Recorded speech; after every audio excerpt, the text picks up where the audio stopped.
इकडे अमरावतीमध्ये संजय खोडके आणि रवी राणा यांच्यामध्ये चांगलीच झुंपली आहे। शासकीय पैसा हनुमानगडीवर घेऊन चालले काय अशी टीका संजय खोडके यांनी रवी राणांवर केली।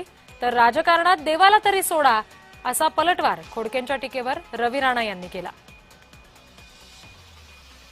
15 वर्षे इथे आमदार असलेल्या आमदारांनी या साईनगरमध्ये काय केलं तुम्ही पहा।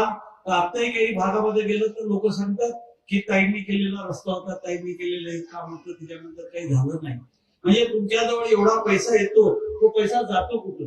खऱ्या अर्थानं याचं ऑडिट करण्याची गरज आहे आणि या पुढच्या काळामध्ये आम्ही ठरवलेलं आहे की शासनाचा जेवढा निधी आला आहे त्याचं ऑडिट करण्याची खऱ्या अर्थानं गरज आहे। शासन एवढा पैसा देतो पण ते पैसे चालले कुठं?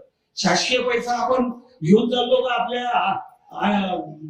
काय म्हणतो आपण ते हनुमानगडीवर घेऊन चाललो का, हे तपासण्याची गरज आहे।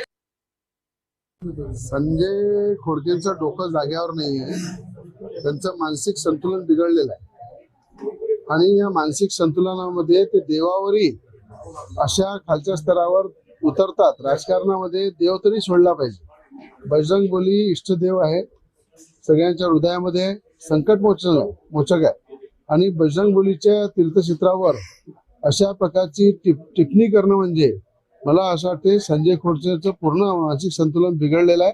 त्याला मेंटल हॉस्पिटलमध्ये त्या ठिकाणी ट्रीटमेंट घ्यायची गरज आहे।